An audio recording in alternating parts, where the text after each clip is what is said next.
Módulo de Fisiología, Sistema Nervioso Autónomo, Simpático y Parasimpático, a cargo de Hortensia Milagros Alaña Cumpa, mi persona. El día de hoy comenzaremos con la definición del sistema nervioso. El sistema nervioso se va a dividir en un sistema nervioso central, que va a recibir y procesar información. El siguiente va a ser el sistema nervioso periférico, que va a transmitir la señal del sistema nervioso central al resto del organismo. Ahora, ¿por qué está compuesto el sistema nervioso central? Por el cerebro y la médula espinal. Como todos sabemos, el cerebro recibe y procesa información. La médula espinal conduce las señales desde hacia al cerebro para controlar las actividades reflejas. Vamos a tener que el sistema nervioso periférico va a estar controlado por dos neuronas, las neuronas motoras y las neuronas sensitivas. Las neuronas sensitivas se encargan de transmitir las señales del sistema nervioso central hacia los órganos sensoriales y las neuronas motoras se encargan de transmitir la señal del sistema nervioso central a las células que controlan tanto al músculo como a las glándulas.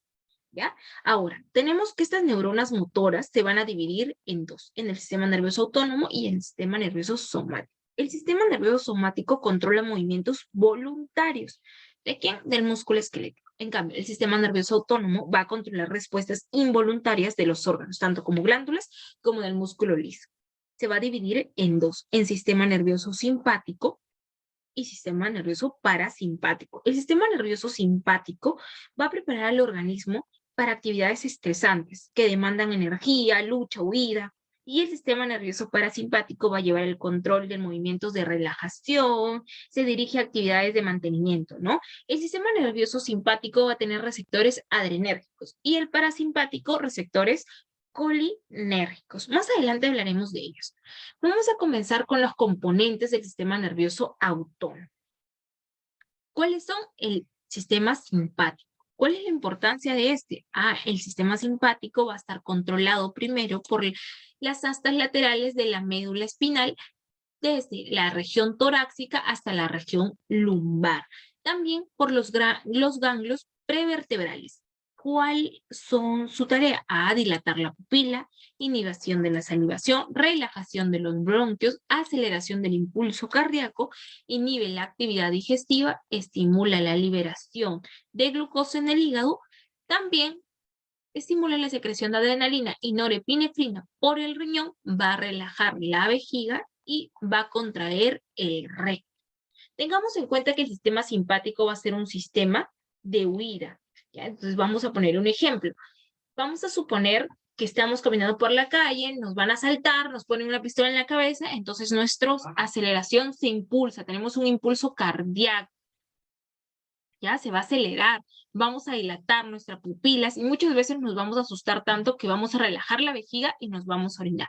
También personas que sufren de diabetes, su estimulación de liberación en un acto de esa va a liberar alta glucosa. Entonces, el hígado comienza a liberar por el estrés.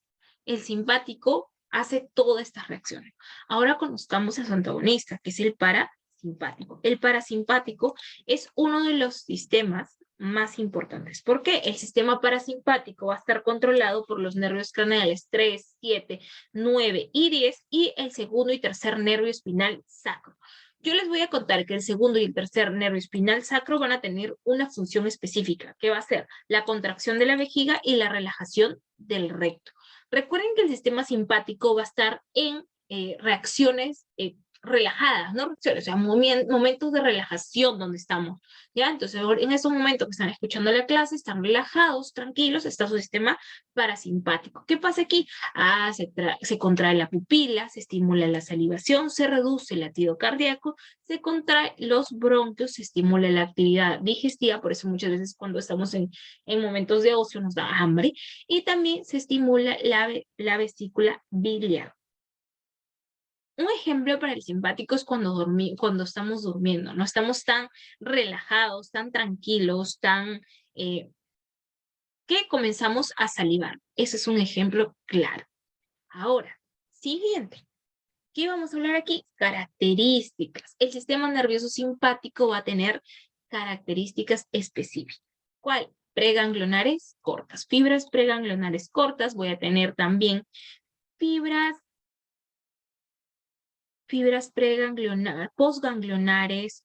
postganglionares largas, voy a tener neuronas preganglionares colinérgicas y neuronas postganglionares adrenérgicas. Esto es lo más importante, ¿ya? Quédense con esto. Ahora, ya les había dicho, ¿de dónde va? ¿Dónde va? De la T1 a la L2. Y casi todas van a generar noradrenalina. Quédense con casi todas, ¿ah? ¿Qué receptores? Son adrenérgicos, se van a dividir en alfa y beta. Sus ganglios van a ser grandes.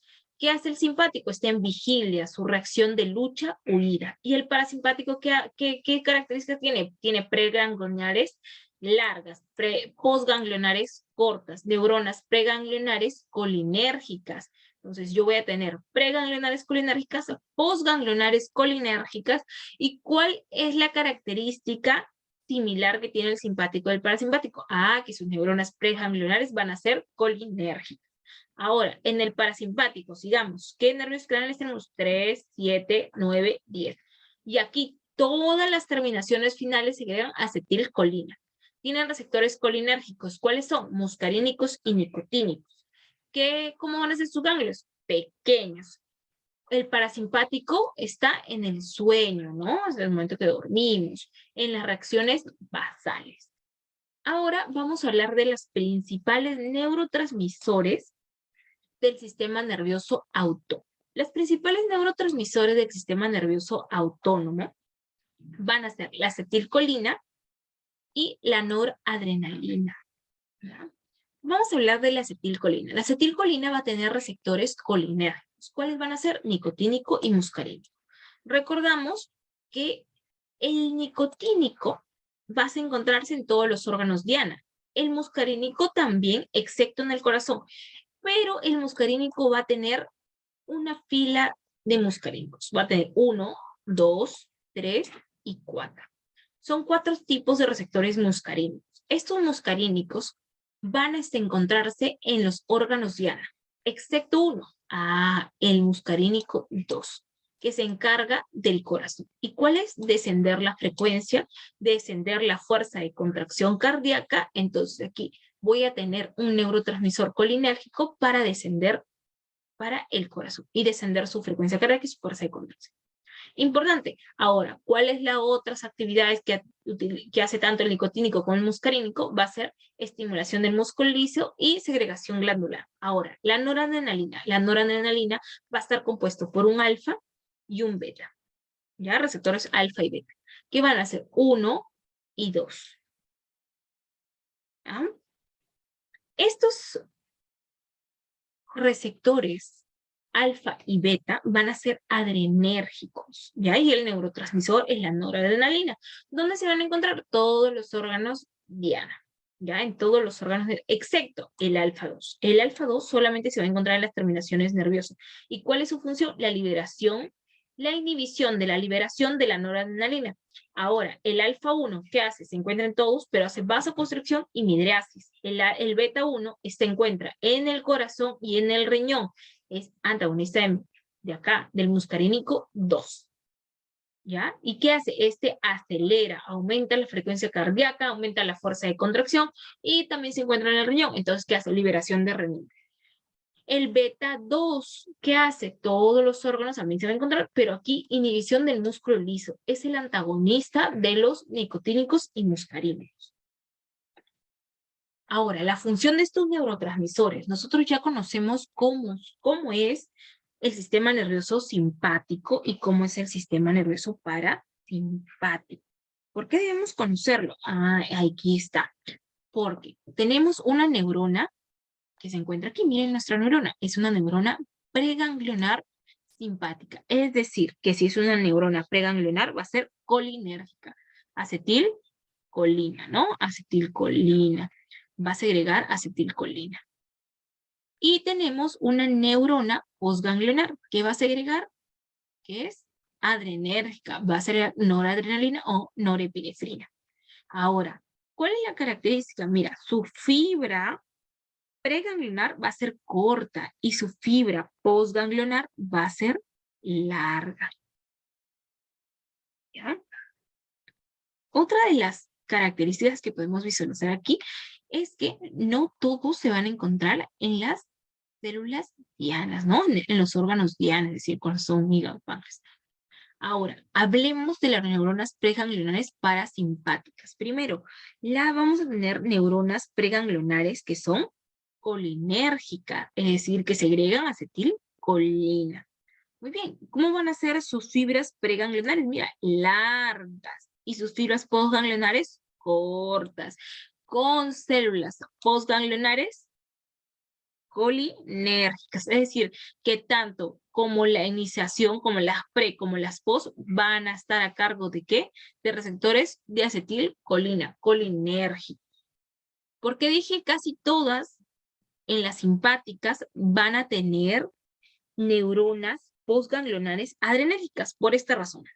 Aquí podemos observar todas las tipos de neuronas que va a tener el sistema simpático. Primero, la primera neurona que vamos a ver aquí va a ser la neurona más común y característica del sistema simpático. Es decir, va a tener una neurona preganglionar colinérgica y va a tener una postganglionar adrenérgica. ¿Y qué pasa cuando hay esto? Hacemos vaso. Va a estar en los vasos sanguíneos, ¿no? ¿Cuál es la tarea? Vasoconstricción. Ok. Entonces, la segunda opción es esta. Vamos a tener una neurona preganglionar colinérgica y una postganglionar colinérgica. Pues eso no es una característica del parasimpático, sí, pero ¿dónde se da esto? En las glándulas sudoríparas. Esta es la característica que va a definir también al sistema simpático, que va a tener, que solamente las glándulas sudoríparas van a tener dos neuronas con receptores colinérgicos. Ahora, tenemos una tercera opción, tener una preganglionar con un solo receptor hacia la célula diana, que es la acetilcolina. ¿Y qué hace? Médula suprarrenal. Y va a tener solamente una neurona.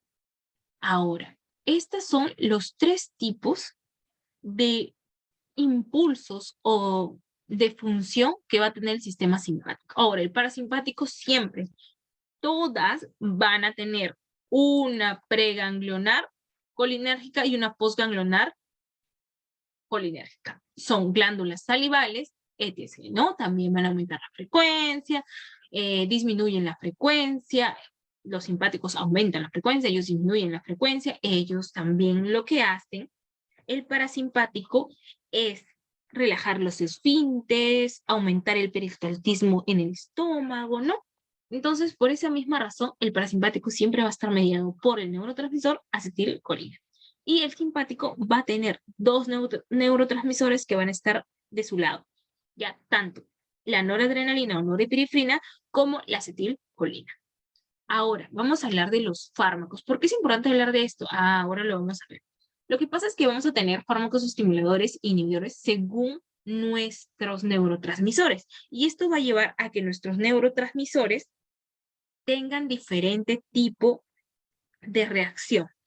Vamos a tener el ejemplo de los simpático-miméticos. ¿Ya? Los simpático-miméticos van a ser aquellos que van a potenciar, o sea, son fármacos que van a recibir ese nombre porque van a reducir, ¿no?, la respuesta de lucha-huida, o sea, son clásicos con los síntomas de lucha-huida. Entre las sustancias naturales y sintéticas vamos a tener a las catecolaminas, ¿ya? Ahora, a los estimulantes del nervioso parasimpático, son los parasimpático-miméticos, van a desencadenar síntomas característicos a la respuesta de relajación. Entonces, los simpático-miméticos hacen respuesta de huida, ¿no?, de salida, acelera la frecuencia cardíaca. En cambio, los que son parasimpático-miméticos o colinérgicos van a ser, como se llama, la respuesta de relajación, van a relajar los esfínteres, cosas así.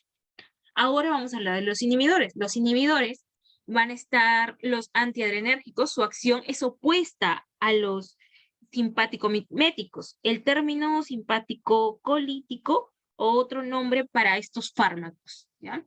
Para los fármacos anticolinérgicos. Y para los antiadrenérgicos se va a dar por bloqueamiento de muscarínicos y su acción es la opuesta a los colinérgicos, ¿no? Va a bloquear a los muscarínicos. evitando así la función normal de estos receptores. Sí, tenemos algo importante, ¿no? Por ejemplo, si tenemos la reacción simpático-mimética basada en lo que es farmacología, tenemos que en los receptor alfa se va a dar, como los receptores alfa 1 van a tener características específicas en órganos específicos, por ejemplo, se va a dar un tratamiento para la congestión nasal o para la hipotensión y también para la midriasis, como les dije, para la exploración ocular. En el receptor alfa 2, ya aquí vamos a tener tratamiento para la hipertensión. Y de ahí vamos a tener el beta 1 tratamiento para la parada cardíaca, insuficiencia cardíaca o shock séptico. Tenemos en el beta 2 tratamiento para el asma y la contracción prematuras del parto. Entonces, eso es para los simpático-miméticos. Ahora, cuando hablamos de anticolinérgicos, los anticolinérgicos van a ser aquellos que van a producir reacciones opuestas, ¿no?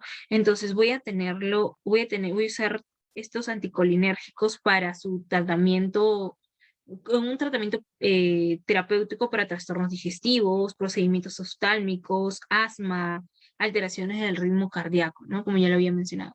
Y los antiadrenérgicos o parasimpático-miméticos con sus antiadrenérgicos van a tener funciones diferentes. Por ejemplo, los parasimpático-miméticos son aquellos que van a estar mediados por la acetilcolina, pero como les dije, la acetilcolina se usa tanto para el esquelético como para el simpático como para el parasimpático. Entonces, por esa razón, no es tan normal utilizarlo. Y en los antiadrenérgicos importantes se va a basar mucho en la estimulación, no en el cambio, en el bloqueo de estos receptores. ¿Para qué? Para evitar reacciones. ¿Y dónde se usa? En la hipertensión.